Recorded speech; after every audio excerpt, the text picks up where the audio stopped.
Hello everyone, आप सुन रहे हैं मेरे साथ बस इश्क हो गया भाग 9। अपने पीछे से एक हाफती हुई सी आवाज़ सुन रमा पलटकर देखती है तो दरवाजे पर अभिमन्यु को खड़ा पाकर एकदम से उसके पास जाती है और उसके कंधे से अपना कंधा टकराते हुए कहती है, क्या चल रहा है ये? इतनी सुबह देखो तो कौन मिलने आया है। अब मैं समझ गई कि क्यों बार बार शादी के लिए हाँ नहीं हो रही थी। अभिमन्यु अपनी माँ को ऐसे देखता है मानो बस उनसे पक ही गया हो और वो कुछ समझाने के लिए अपना मुंह खोलता ही है, पर उससे पहले ही रमा उसे धक्का लगाते हुए अधीरा के बगल में बिठा देती है और दोनों की बलाइयाँ लेते हुए कहती है, हाय कितने सोने लग रहे हैं दोनों। वहीं जूस का घूंट भरती अदीशा के मुंह से निकलता है, ओ ला ला, सही है। अधीरा उसे घूर कर देखती है तो अदीशा अपनी नज़रें गिलास में गड़ा लेती है कि तभी रमा कहती है, तुम दोनों बातें करो, मैं अभी आई। इतना कहकर वो शर्माती हुई रसोई में चली जाती है और वहीं अभिमन्यु अपने दोनों हाथ अपने चेहरे पर फिराता है और वहाँ से उठ खड़ा होता है और बोलता है, आई एम सॉरी, वो ऐसी ही हैं। अधीरा अपना सिर धीरे से हिला देती है और फिर कहती है, वो मेरी बहन आद्या को आपको आपके पैसे लौटाने थे। अभिमन्यु हाँ में सिर हिला देता है, हाँ बाहर मिली थी वो मुझे। अच्छा प्रपोज कर दिया क्या? अधीशा एकदम से उसके सामने आकर खड़ी हो जाती है तो अभिमन्यु अपनी एक उंगली उसके माथे से लगाए उसे ज़रा पीछे करते हुए कहता है, क्या मतलब? अधीशा कुछ कहती इससे पहले ही अधीरा उसके मुंह पर हाथ रखे उसे पीछे कर लेती है और कहती है, कुछ नहीं, इसकी आदत है बकवास करने की। आप बताओ, मिल ली है आध्या से? उसने कुछ कहा क्या?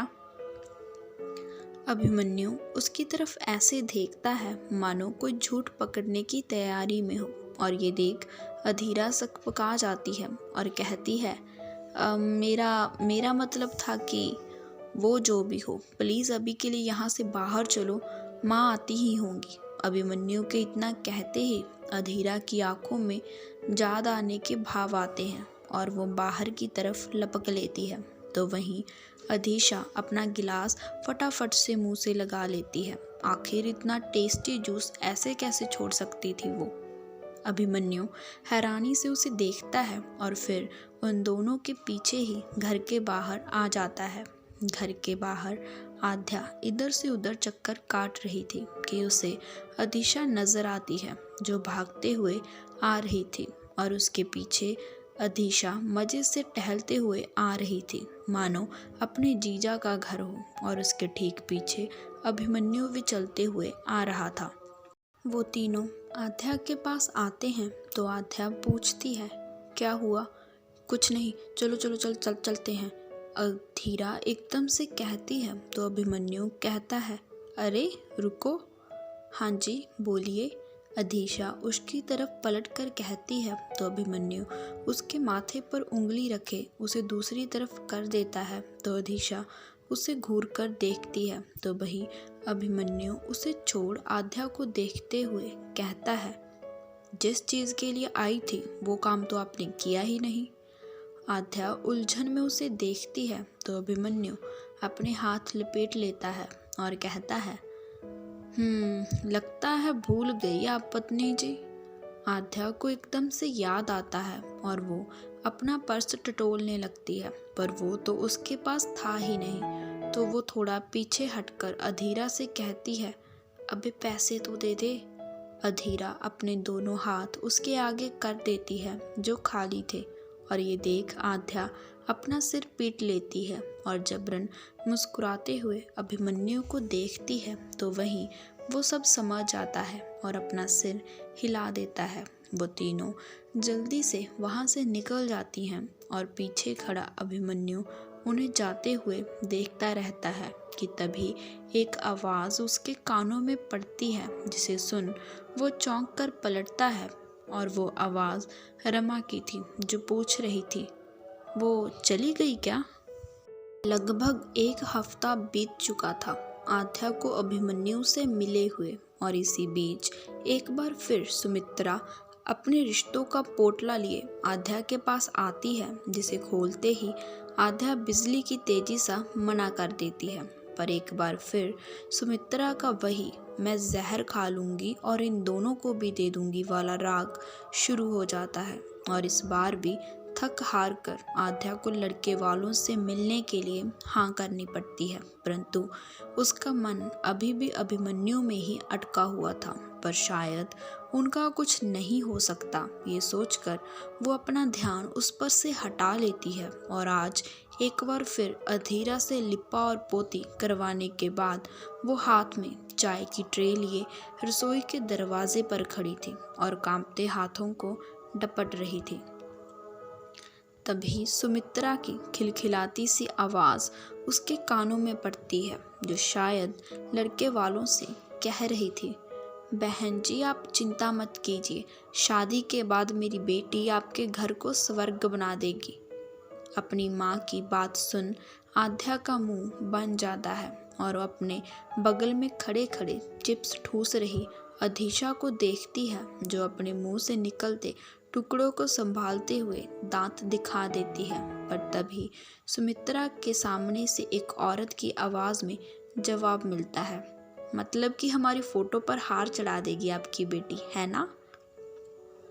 उस आवाज़ को सुन जहाँ सुमित्रा जबरन सा मुस्कुरा देती है, तो वहीं आध्या और अधीशा की हंसी ही छूट जाती है, क्योंकि पहली बार कोई उसकी माँ के सामने बोल रहा था। और वो कौन था ये देखने के लिए आध्या थोड़ा बाहर की तरफ झांक कर देखती है, पर उसे ज़्यादा कुछ नज़र नहीं आता। बस नज़र आती है तो एक बूढ़ी औरत जो कि सुमित्रा के बगल में बैठी थी। तभी सुमित्रा की आवाज़ उसके कानों में पड़ती है, बेटा आध्या। इतने मिठास भरी आवाज़ सुन आध्या को महसूस होता है कि शायद चाय की चीनी उसकी माँ के मुंह में ही चली गई, और वो अपना सिर हिलाते हुए एक गहरी सांस छोड़ती है कि तभी उसके सामने एक मिर्ची का डब्बा आता है, और वो अपनी नज़रें उठाकर देखती है तो अधीरा उसे इशारा कर चाय में भर भर कर मिर्च डालने को कहती है।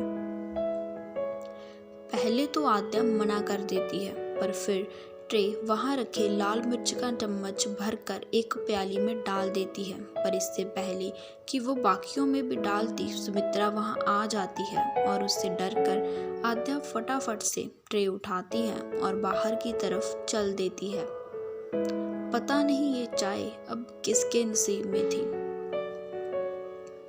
आध्या बाहर आती है और नजरें झुकाए ही ट्रे को बारी बारी सबके सामने करने लगती है, और जब वो आखिरी बचा कप लिए उस लड़के के सामने पहुंचती है जो आज उसे देखने आया था, तो उसकी नज़रें हल्की उठती हैं और उसका चेहरा हैरानी से भर जाता है। और वहीं उसके ठीक सामने उसकी आंखों में झांक रहा अभिमन्यु मुस्कुरा देता है और चाय की प्याली उठा लेता है। पर आध्या अभी भी आधी झुकी हुई सी थी और उसके सामने ही खड़ी थी और उसकी तरफ ही देखे जा रही थी। पर तभी अभिमन्यु बेहद हल्की आवाज़ में कहता है, आपका ही है?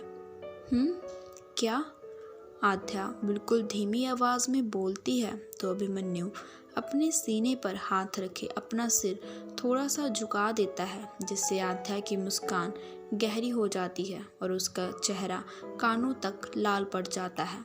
आध्या पीछे होती है और सुमित्रा के पास जाकर बैठ जाती है, पर उसकी नज़रें अभिमन्यु पर ही थी। तभी सुमित्रा कहती है, पिछली बार थोड़ी गलतफहमी के चलते सब खराब हो गया था, पर इस बार इस रिश्ते में मैंने पूरा पता किया था आध्या। ये तुम्हारी बुआ के बेटे की सास के ननद के पति की माँ की भाभी के बेटे की पत्नी की दादी के रिश्तेदारों में से हैं। सुमित्रा का इतना छोटा सा इंट्रोडक्शन सुन आध्या का सिर चकरा जाता है, पर वो अपना सिर झटक चुपचाप वहीं बैठी रहती है। तभी आध्या की आंखों में कुछ याद आने के भाव आते हैं और वो आंखें फाड़े सबके हाथों में पकड़ी चाय की प्यालियों को देखने लगती है, क्योंकि पता नहीं किसके हाथ में वो मिर्च वाली चाय थी, अभिमन्यु के, सतीश के, रमा के और या फिर दादी के। तो दोस्तों, कैसा लगा आपको आज का भाग, और क्या लगता है आपको कि ये रिश्ता पूरा होगा भी या नहीं? कमेंट कर ज़रूर बताएं और मेरी आगे आने वाली कहानियों को सुनने के लिए मेरे इस चैनल को सब्सक्राइब ज़रूर कर लें। धन्यवाद।